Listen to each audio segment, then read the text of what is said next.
Hello, welcome. I'm Nikete. I'm going to be talking about market making. So in the Ethereum world, automated market making is became a big thing with Uniswap v2. So we have this like constant product functions, and you can generalize those to use so you can think of constant function market makers as like Uniswap v2 or Uniswap v3, or most reasonable market makers on Ethereum fall under this category where they can be written as a constant function, and you're trying to make a market and move the prices so that you maintain that function. And something that we don't often think about in Ethereum, but I think is worth spending more time thinking about, is social welfare. So this is a question of how are the applications or the contracts that we're deploying generating value for the users. So for example, the users might enjoy gambling, so you're generating value because the users' utility functions are like weird and they like the rush that they get from the risk. Or you might be, have like some decentralized Airbnb where you're generating welfare because you're matching supply and demand of like people that want to rent a room and people that want to rent out a room. And MEV. So MEV was originally defined as miner extractable value. So this is the value that the miner can extract from their power. Okay, so yeah, so this is the value that the miner can extract from the fact that they can see all the transactions that they have the option of putting on a block in the memory pool, and that they can censor some of those transactions. They can look at those transactions and then insert other transactions. So for example, when you do a sandwich attack or when you front run someone, you're like inserting transactions like in front and behind them that you can only construct once you see what their transaction is. So censor, ordering, and insertion. And now that we have thankfully gotten rid of proof of work, we can sometimes people talk about like maximal extractable value for the value that is extracted by the sort of proposer, builder, searcher pipeline. So now instead of like they're having a single entity that is building the block, there's a marketplace with builders that create blocks, and then each block builder like puts a bid for the proposer to include their block instead of the other blocks. And then they also turn around and the builders, they can accept different searchers, and the searchers are, one way to think about them is as like miniature builders that are building like little parts of the block, like little sub blocks. Any questions? Okay, so I'm gonna guess that makes sense. So if you're gonna remember one thing about this talk, so there's a lot of talks where people are gonna like be proposing that you try to minimize the amount of extractable value that the system generates. So if you're gonna remember one thing from this talk is that that's not what you wanna do. There's a very easy way of minimizing MEV, which is like turn off the blockchain, like turn off all the nodes, right? There's no trades, there can be no MEV. You minimize MEV, MEV is 0, done. So the ability to extract value is necessary for permissionless systems. The way that you incentivize a permissionless system is by leaving value on the table that the people that are participating on that permissionless system can extract. And so what designers should be looking to do when they develop new applications or protocol builders when they develop new protocols is to make sure that they try to structure, they try to harness the MEV that the system generates so that it maximizes some notion of welfare. So we're gonna try to like provide a little bit more context for this statement. So this fact that we really don't want to minimize MEV is pretty important. So MEV was not in the original Ethereum design.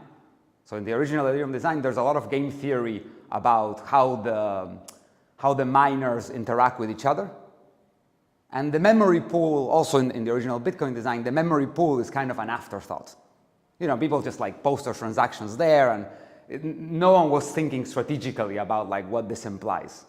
Once the system was running and there was enough money on the table, Evermind started thinking strategically about what the memory pool implied, And there was a period of time where there was this strange situation in the community where if you read the documents, the documentation, still painted the memory pool as this like harmless place where you should just like announce your transaction without any worries.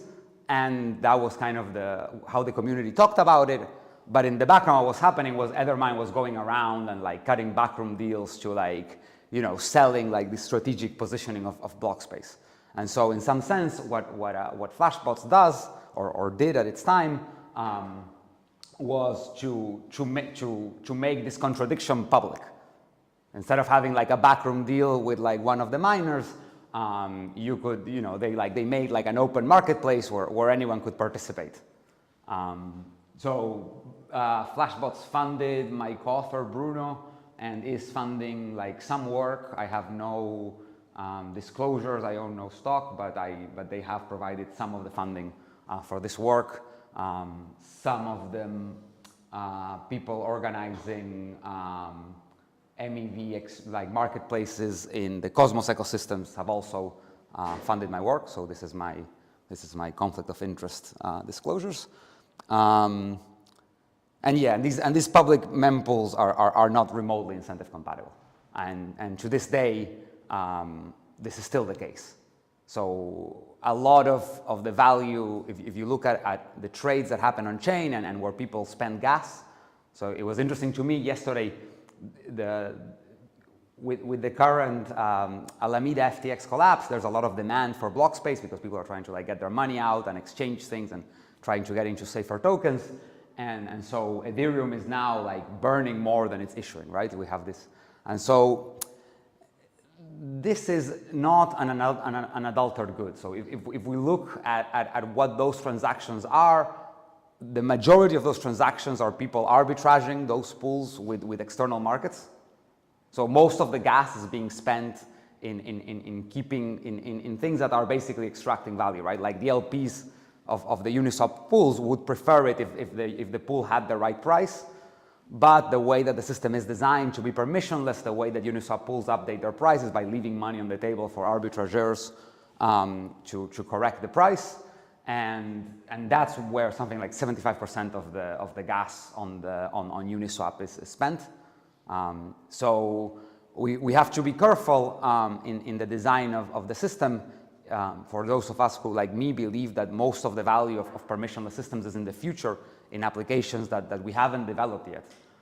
So it's important to keep this in mind, that like a lot of the things that are positive in making the current economics sustainable are not things that are going to serve us well in the long term, right? So having this, like having a memory pool that is not incentive compatible, like in the long term, this is a problem. Having most of the gas come from arbitrageurs that are not adding a lot of value or were in ways that could be adding a lot more value for that amount of resources is also going to be a limit. So this is, I'm going to paraphrase Adam Smith. So it is not from the benevolence of the searcher or the builder that the designer expects to get blocks into the chain, but from the reward from their own interest. So I'm just hammering down again this point, right? Like when you go buy bread or meat from the baker or the butcher, it's not from, it's from their self-interest. That meat and that bread gets delivered, and the same thing happens in blockchains. So trying to minimize the value that these actors can extract is very wrong-headed, but also very popular in the community. Like a lot of people are really thinking about like minimizing MEV. And this is something that I really want to try to correct. I really think this is a mistake that the community is making. So continuing on the meme part of the talk. So we already paraphrase Adam Smith. So for those that instead of believing in the market, believe in God, we can paraphrase the serenity prayer. So God grant us the serenity to accept the value that we must allow permissionless systems to extract, the courage to change the mechanisms to where we can increase welfare, and the wisdom to know the difference. Okay, and now this question of welfare is really central. It is something that we very rarely talk about, partly because it's uncomfortable, because the current applications of the chain maybe resemble a casino, or maybe resemble a Ponzi scheme, or maybe resemble some weird mixture of the two. So one good example of these are, I don't know if people are familiar with like virtual AMMs. Are people familiar with perpetuals? Okay, so in perpetuals, you have this index and you have the current price. And yeah, so when people do virtual AMMs, they create something that behaves like a Uniswap pool. But in a Uniswap pool, the two tokens that you're trading between are inside the pool. Now, in a virtual AMM, there's no tokens. Okay? And so you just pay more or less depending on whether the pool's price matches the price that the pool is trying to target, what the perpetual is trying to target. Okay? So notice that whatever money comes in and money comes out, like since there's nothing in the pool cannot be providing any liquidity. So if the sum of the utilities of all the players interacting with the pool cannot be positive, right? Like, so someone's going to make, like, at best it would be zero sum if there was no gas costs, and because there's some gas costs, it's going to be like slightly negative. So like someone has to be confused about like the game that they're playing. Like someone has to be like a bigger fool in some sense. So this is the sense in which this looks a little bit like, you know, you sit down at the poker table, you look around, you don't see who the fish are, it's you, right? So like you go interact with a virtual AMM, you see that the price is wrong, you try to arbitrage the price, you are kind of participating in these like player-on-player Ponzi scheme, because if you think about what happens in these virtual AMMs, once everybody leaves, the price must be the same as when the price started, and so like you cannot possibly have created welfare for people because you weren't enabling trade that couldn't happen otherwise. They were all like zero-sum bets between them. They were paying for gas. So at the end of the day, people take less money than they put in because they spent a bit on gas and they just redistribute the money. So someone who's participating, so this is a very unsustainable application for blockchain, right? Because people are eventually going to learn that they like keep losing money on these things when they inevitably blow up. And so it's a crucial question when we design the systems to try to understand what is the welfare that they provide. So for example, in a system where, you know, there's two tokens and the tokens like provide some real utility for people from holding them, and different people want to hold different vectors of tokens. So this is a bit abstract model because we don't have a lot of tokens that behave this way right now. So you could think of like, you know, people are running like an arbitrage fund and they need to hold different tokens to pay gas in different networks, and so they have like some vector of desired tokens that they want. And so the automated market makers, not the virtual ones, the ones that hold actual tokens and can provide real liquidity, could be providing like a service that like helps, you know, provides welfare to these agents by making by allowing them to trade from the vector of tokens that they have to a vector of tokens that they like more. Now, maybe anyone has questions? Don't be shy. This is relatively complicated. Okay. It only gets worse. Okay, so we're going to present. Yeah, please. You can talk. Yeah, perfect. Is there any known like? Do you know any example of virtual AMMs? Yeah. There's tons of virtual AMMs. They're all like player versus player Ponzi's, like by construction. So yeah, if you would look VAMM, this is like a pretty common construct. Like I mean, I don't want to like individually point to one. Yeah. Okay. But you are one Google search away from Google pointing to many of them. But by construction, like these are all like player versus player Ponzi schemes. There's like it has to blow up, right? Because the whatever the price is when it starts, once all the money leaves, the price must be the same. And so like there's no price discovery happening. Like since there's no liquidity inside the market maker, like it cannot be like smoothing trade in time. So these are like the two ways that a market maker could be providing value, is via like enabling price discovery or via enabling like smoothing of supply and demand that are mismatched in time. So you're like taking some inventory risk and providing welfare by taking that inventory risk. So virtual AMMs like don't take any inventory risk. They're path independent. Their final price is going to be the same as their starting price once everybody left. So then, think about how wrong the perpetual is, right? Where like your index is moving in one direction, and you know that when everybody left, like your price is going to be like arbitrarily off. So then you really don't want to be the last person to leave. Yeah. So what does this sound like? Ponzi. Correct. Yeah.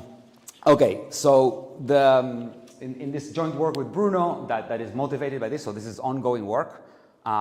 So the first theorem that we can prove, and it's a very easy theorem, so I can explain it to you guys, is, and this relates to in the introduction when I was talking about this like ultrasound money memes and like the fact that we celebrate like having more burn than issuance in the network.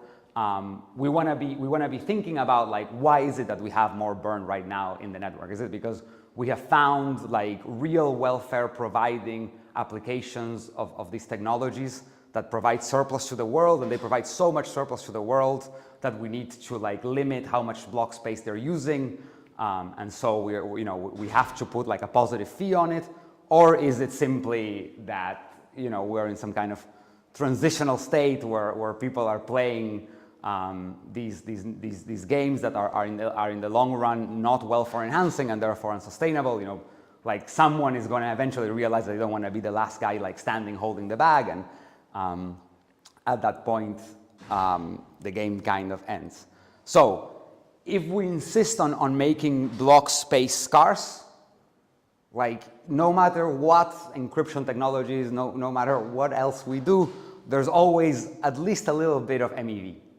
And so that little bit of MEV is because if the block space is scarce, whatever agent is building the block, you can hide the content of the other people's transactions using encryption schemes, but they will know which transaction is theirs.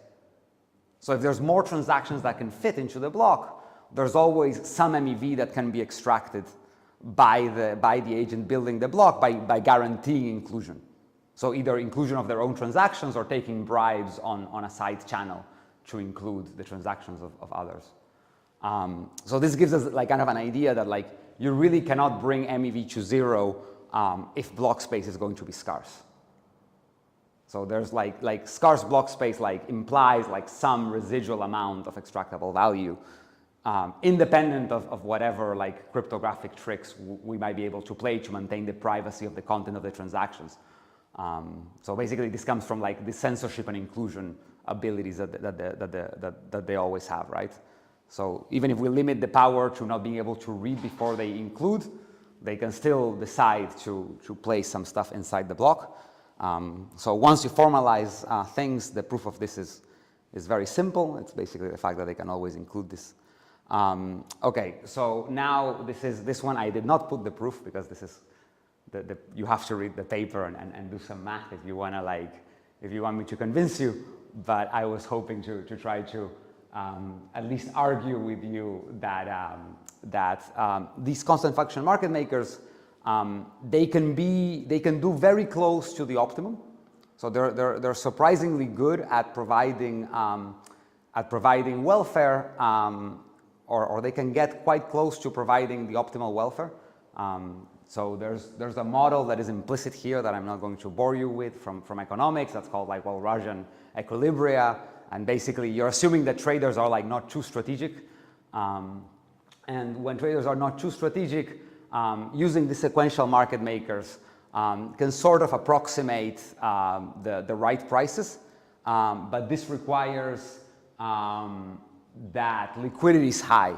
And when we are mathematically precise about what we mean by liquidity is high, this liquidity high statement, so this looks like a positive result, right? It looks like I'm telling you good news, but the liquidity is high part of this statement is very strong. So it requires that the amount of liquidity in the market maker goes to infinity relative to the size of the trades in one period. So as the market keeps running in time, you always need to be having like more liquidity relative to the, and there's currently we're doing a lot of work in progress where we're trying to figure out where are the limits of this. So if anyone wants to speak to me after the talk about that, I will be very happy. But I decided against trying to do math. And instead, I want to give you a flavor for like an applied flavor, so something that's useful for like hackers and builders and developers, which is to point out a general design pattern that comes up when you try to do proofs in the systems, which is one thing that is often valued in Ethereum is the composability. And in particular, it's composability inside a block. So you want to have multiple transactions and you want to be able to have them all execute like inside the block, like one after the other, and that they remain composable.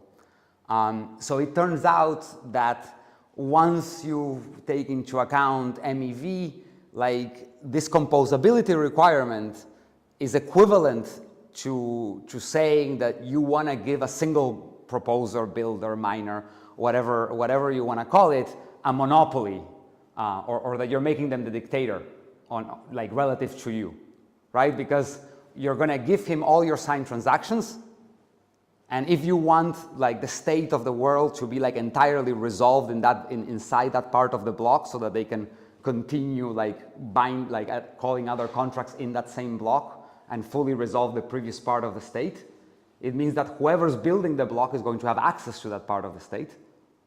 And so you don't have any way of limiting them. So something that we haven't thought a lot about as a community, and that I think is a very promising area of research and development, is to think about mechanisms that take multiple blocks to resolve. So composability is not an unadulterated good. Like composability, you know, it provides a lot of useful things in terms of like the part of me that is a computer scientist, but it's very costly for the part of me that is a mechanism designer, that thinks about incentives. And so by building multiple blocks, we can leverage the different miners or proposers or validators against each other. So you limit the way that you like limit like the extractable value while still obtaining welfare. Like the general direction that seems to go is to use these different miners as checks on each other. So there might be very interesting areas of research in now that as we move into a world of like, you know, shards or L2s, or, you know, maybe even things that are like anchored into multiple chains. So, you know, is it really an L2, or is it like a sovereign chain that happens to like use like state transitions from multiple places? You know, you can, so in general, we need to find, it seems very important to find ways to design applications where you might be able to reduce MEV a lot while increasing welfare by leveraging the fact that you can have these different proposers keeping tabs on each other. Because if your mechanism is going to resolve inside one block, there's a single proposer, and you have almost no tools as a mechanism designer to limit what that proposer can do. And that's the final point. So I will take any questions. We started a little bit late, but the next talk is here. So if people have questions, now is the time. And otherwise.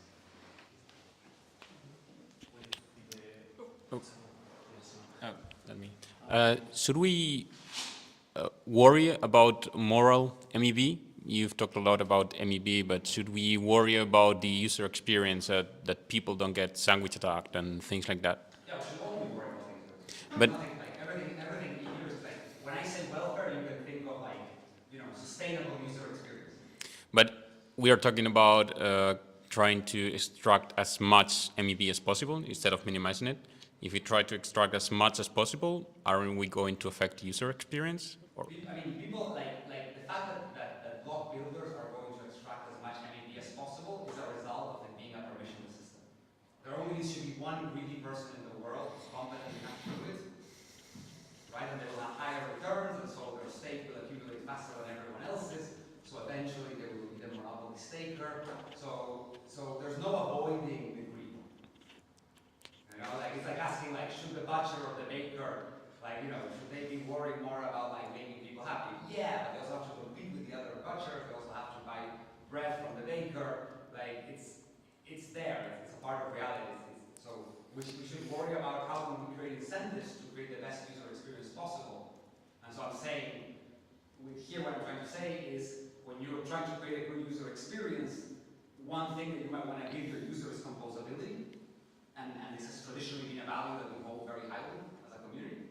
And I'm saying it might be worth rethinking or thinking carefully about how important is composability for specific application relative to MEV. So for example, with a commit and reveal scheme, so if you're happy for your automated market maker to take 2 blocks instead of 1, you can take out all sandwich attacks. Like, right? Because a sandwich attack requires that you see the content inside the transaction. So if my market maker like has a commit and reveal scheme and it checks that there's like that the proposers are different entities, then one proposer cannot see and the other proposer cannot change what was already included. And so the 2 proposers are counterbalancing each other to provide a better user experience. But it also has some drawbacks, right? It takes more time to get your transaction through. And you cannot compose it inside one block. Okay.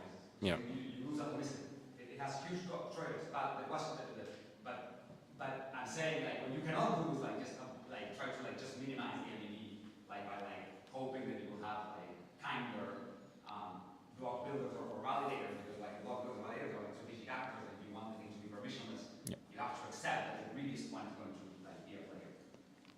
Great. Thanks. It was the same question. Oh, okay. Okay. Any others? Okay, great. Well.